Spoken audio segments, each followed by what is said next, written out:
अस्सलामुअलैकुम।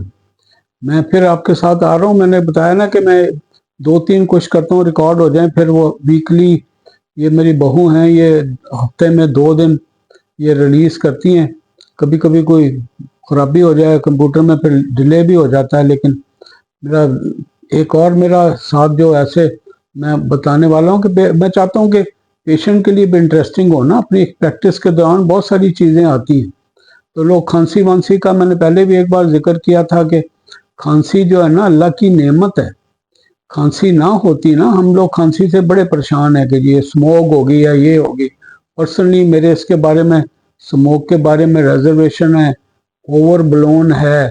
मीडिया वाले high produce कर देते हैं, लेकिन यह है कि मैं तो इतना ज़्यादा नहीं करता हूँ। लोगों की प्रैक्टिस हर सीज़न में जब चेंज होता है, नज़ला ज़ुकाम बढ़ जाता है। पहले इसको फोक कहते थे, अब इसको स्मोक कहने लगे हैं कि स्मोक ऐड हो गया। पार्टिकुलेट मैटर कभी देखा ही नहीं गया था, अब हर बंदा लेके फिर रहा है, रीजर हो गया, लाहौर में इतना हो गया, इसमें इतना हो गया। बहरहाल वो गवर्नमेंट करती है, जो अप्रोप्रिएट मैयर हैं वो लेनी चाहिए।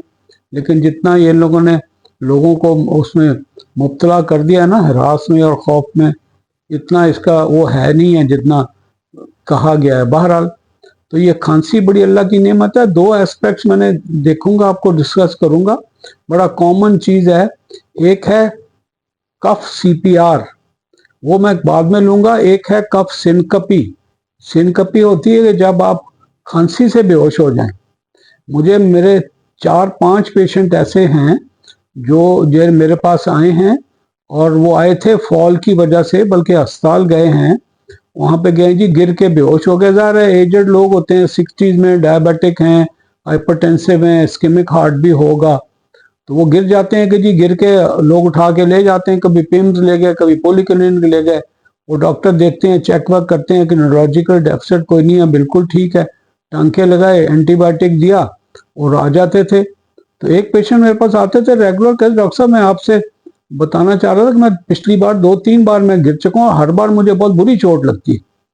तो मैंने कहा तो फिर आपकी क्या बात? ब्लैकआउट, बिल्कुल ब्लैकआउट हो जाता हूँ और ऐसे, और मैं जाता हूँ वो कुछ भी नहीं करते। कहते जी सब ईसीजी करते हैं, ईसीजी में कुछ नहीं होता, कोई नवी नई चेंज नहीं होती, और ब्लड प्रेशर भी ठीक होता है जब उधर पहुँचता हूँ। मेरे टांके लगाते हैं, मैं करता हूँ, मैं बड़ा परेशान हूँ कि इसकी क्या वजह है। तो बातों बातों में मैंने पूछा तो पता लगा, कहते हैं जी मगर एक चीज़ मैंने, आप जो पूछ रहे हैं ना, मुझे नोट किया है कि जब मैं खांसी ज़्यादा होती है ना, बाउट में आती है, मुसलसल खांसी करता हूँ, तो मुझे बिल्कुल पता नहीं चलता, मैं धड़ाम से गिरता हूँ और जख्मी हो जाता हूँ। ओ हो, मैं कहा ये तो आपका कफ सिनकपी है। सिनकपी होता है किसी वजह से आपका ब्लड प्रेशर गिर जाए, वेगस नर्व मैंने कहा था वो स्टिमुलेट हो जाए, तो आपका हार्ट रेट स्लो हो जाता है, बहुत 20-15-20 पे आ जाता है, ब्लड प्रेशर ड्रॉप होके 10-20 पे आ जाता है। ज़ाहिर है 10-20 पे फिर गिरना ही है ना। तो ये बड़ा नोन है। ये बहुत सारी चीज़ें और भी, सिनकपी बहुत तरह की सिनकपी है। सिनकपी बेहोशगी एक तो है ना कि बंदे को कार्डियक अरेस्ट हो गया, वो तो वैसे ही सीपीआर वगैरह करना पड़ता है। लेकिन एक होता है कि ब्लड प्रेशर गिर गया, आपकी नब्ज है लेकिन बहुत स्लो हो गई, ब्लड प्रेशर बहुत गिर गया, तो वक्ती तौर पे आपका आप अपनी कॉन्शियसनेस लूज कर जाते हैं।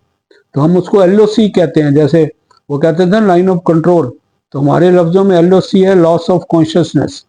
तो वक्ती तौर पे ट्रांजिएंट होता है, कईयों को सिचुएशनल न्यूरो ह्यूमरल सिनकपी हो जाती है। हर तरह की बहुत सारी चीज़ों में बेहोशी के दौरे पड़ते हैं। दवाइयाँ एक्सेस हो जाएं ब्लड प्रेशर की, उससे हो जाता है। कुछ दवाइयाँ ऐसी होती हैं जिनका फर्स्ट डोज इफेक्ट बहुत होता है, वो पहली डोज लेने से पहली रात कोई बाथरूम में जा गिरते हैं, अगर कोई इंजरी विंजरी नहीं हुई तो बड़े हैरान होकर आते हैं क्या हुआ। तो मैं कहती ये डोज की वजह से ऐसे हुआ, ये फर्स्ट डोज इफेक्ट है। तो आप इसको ऐसा स्लो हों, स्लो उठ के बैठें, स्लो खड़े हों, लाइट जला के निकलें, और बाथरूम को अंदर से लॉक ना किया करें, तो वो हो जाता है। कई लोगों को मिक्चुरेशन सिनकपी है, वो पेशाब की हाजत होती है, उसके अंदर वो सिस्टम बैठ जाता है, क्योंकि सिंपैथेटिक पैरासिम्पैथेटिक दो सिस्टम है। कभी फिर इस पर मैं बात करूंगा। मैंने कहा था बहुत बार ऐसे होता है, किसी को बुरी चीज़ देख लें, किसी को ब्लड में देख लें, कई लोगों को और इस तरह की मैं आपको बताता हूँ कि वो भी ऐसे होता है। तो ये वाले साहब को पता लग गया मुझे, मैं कहा ये तो आपकी कफ सिनकपी है। मैंने लेबल किया उनको, वो 3-4-5 जगह पे पहले भी जा सके थे, लेकिन लोगों को पता नहीं चलता, वो पूछते नहीं है, बैठते नहीं है। तो उसको फिर मैंने कफ सिनकपी लेबल किया था। मैंने कहा था आइंदा से जब भी हो तो आपने कोशिश करना है कि घबरा के खड़े नहीं होना, और हम खांसी को कंट्रोल करने की कोशिश करते हैं। और ज़रूरी नहीं है कि मैंने सुना भी है और मैंने बस देखा तो नहीं है कि ये लाजमी नहीं है कि खड़े होते ही सिनकपी हो। ज़्यादा खांसी इवन लेटे भी हो सकती है, क्योंकि जब इंट्राथोरेसिक प्रेशर बहुत ज़्यादा बढ़ जाता है मुसलसल खांसी करने से, तो सीने में बाहर से यानी सर से और हाथों पैरों से पेट से खून चेस्ट में दाखिल नहीं हो सकता, क्योंकि चेस्ट का प्रेशर खून के प्रेशर से बढ़ जाता है। तो जाहिर है जो हाई प्रेशर में लो प्रेशर एंटर नहीं हो सकता, तो उसका रिजल्ट होता है कि हार्ट की फीलिंग नहीं होती, हार्ट में खून कम आता है, आप गिर जाते हैं। द मोमेंट गिरते हैं तो आपका वो खांसी का एपिसोड भी खत्म हो जाता है, इंट्राथोरेसिक प्रेशर कम हो जाता है, फौरन खून वापस चेस्ट में और फिर हार्ट में आ जाता है, तो आप होश में आ जाते हैं। तो ये ऐसे होता है। दूसरा, एक मुझे याद है, एक बार कर्नल साहब थे, तो मैं मेडिकल किया करता था स्टेट लाइफ के, तो उनका फुल कर्नल थे, वो एक्टिव थे उस वक्त। तो मैंने उनका कहा ब्लड लेना है मैंने आपका, कहते कोई बात नहीं ले ले। तो बैठे हुए थे, तो मैंने उनका ब्लड लिया, पूछा भी कि आप डरते वरते तो नहीं है, कई लोग खाम खाई डरते हैं सिरिंजों से और इससे। नहीं नहीं डॉक्टर साहब, मैं आर्मी का, मैंने कहा किस शोबे में है, ASC से यानी सप्लाई में है या कोई इन्फेंट्री में है? कहते इन्फेंट्री में हूँ। मैं कहा कोई बात नहीं। अब मैंने उनका एक ही प्रिक में यहाँ से इस जगह से कोनी से ब्लड लिया उनका, एक प्रिक में कोई तकलीफ नहीं हुई, और मैंने कोई 2.5 cc ले लिया। उनके कोई ब्लड टेस्ट रिक्वायर्ड थे, तो मैंने जैसे ही उसके ऊपर कॉटन रखी है ना, नीडल विड्रॉ करके, तो मुझे कहते हैं पानी है। अरे मैंने घबरा के देखा उनकी शर्ट, उनके पसीने आ रहे हैं और रंग पीला, आंखें ऐसे लग रहा हो जैसे धुंधला सी रही हैं। और मैं कहा लेटें लेटें लेटें। तो वो बड़े परेशान हो गए कि क्या क्या, मैं कहा नहीं लेट जाए बस। खैर वो खांसी मैंने उनसे कहा करें, और मैंने उनका पाँव थोड़े से ऊपर कर दिए। खैर विद इन सेकेंड वो रिकवर कर गए। उसके बाद मैंने उनका ब्लड प्रेशर देखा तो कोई 30 के पास था, 30 सिस्टोलिक।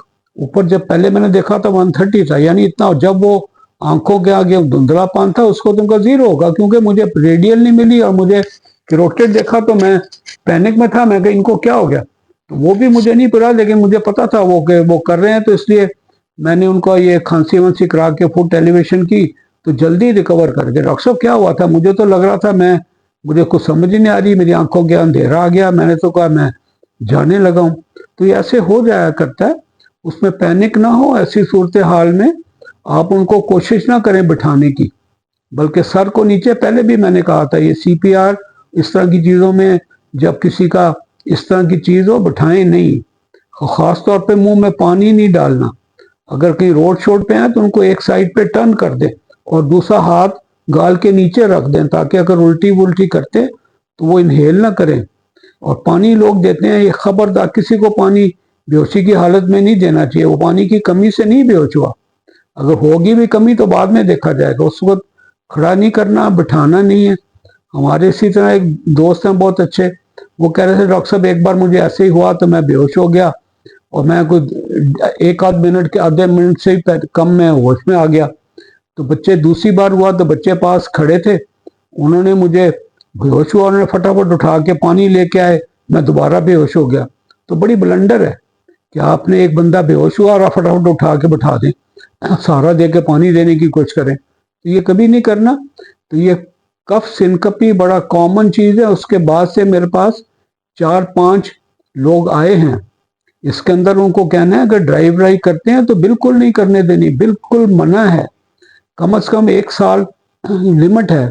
मेरे ख्याल में लोग मुख्तलिफ ओपिनियन हो सकती हैं कि अगर आपको एक बार बेहोशी खांसी से हुई है तो 1 साल तक आपने गाड़ी नहीं चलानी। अभी को 15 दिन पहले एक पेशेंट आए थे, वो कहने लगे डॉक्टर साहब मैं गाड़ी चलाता हूँ तो मुझे खांसी कई बार ज़्यादा आ जाती है, तो मुझे लगता है मैं आंखों के अंधेरा आ गया तो मैं घबरा के साइड पे कर देता हूँ। मैंने कहा बहुत अच्छा करते हैं आप, उसको रोक लेना चाहिए। और मैंने कहा जी आपको गाड़ी चलानी नहीं चाहिए, क्योंकि जब आप खांसी जोर से आई तो आप नॉर्मली, हम लोग चलाते रहते हैं थोड़ी बहुत, इस तरह की खांसी और फिर उसको सिम्टम ब्लैकआउट क्यों, उसकी आंखों के अंधेरा है, तो उसको बिल्कुल बिल्कुल बिल्कुल 3 बार बिल्कुल है नहीं चलानी चाहिए। मोटरसाइकिल हो या कोई राइडिंग जो भी है, गाड़ी बंद है उसकी, वरना तो वो लाइसेंस कैंसिल कर देते हैं, उसके उसके रिकॉर्ड में आ जाता है कि इसको गाड़ी चलाने की इजाज़त नहीं है कम से कम साल, क्योंकि इसका मतलब है डिज़ास्टर।